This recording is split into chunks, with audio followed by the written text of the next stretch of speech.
ঢাকা মহানগর এলাকায় ৩ দিনের মধ্যে ব্যাটারি চালিত অটোরিকশা চলাচল বন্ধের আদেশের বিরুদ্ধে আবেদন নিয়ে আপিল বিভাগে যাচ্ছে রাষ্ট্রপক্ষ।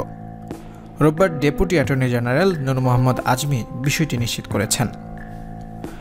তিনি বলেন, ঢাকা মহানগর এলাকায় ৩ দিনের মধ্যে ব্যাটারি চালিত অটোরিকশা চলাচল বন্ধের আদেশের বিরুদ্ধে রাষ্ট্রপক্ষ আপিল করার সিদ্ধান্ত নিয়েছে।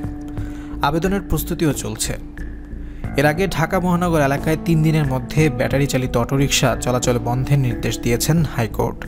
একই সঙ্গে ঢাকা মহানগর এলাকায় ব্যাটারি চালিত রিকশা চলাচল বন্ধে কর্তৃপক্ষের নিষ্ক্রিয়তা কেন বেআইনি হবে না তা জানতে চেয়ে রুল জারি করেছেন আদালত।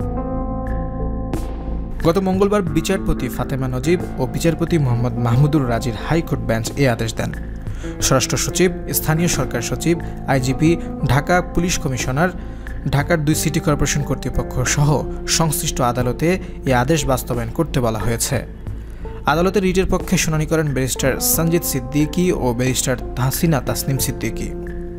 এর আগে বৃহত্তর ঢাকা সিটি কর্পোরেশন প্যাডেল চালিত রিকশা মালিক ঐক্যের জোটের সভাপতি জহুরুল ইসলাম মাসুম ও সেক্রেটারি মোহাম্মদ মমিন আলী হাইকোর্টে রিট দায়ের করেন। রিটে ঢাকা মহানগর এলাকায় ব্যাটারি চালিত রিকশা চলাচল বন্ধ চাওয়া হয়।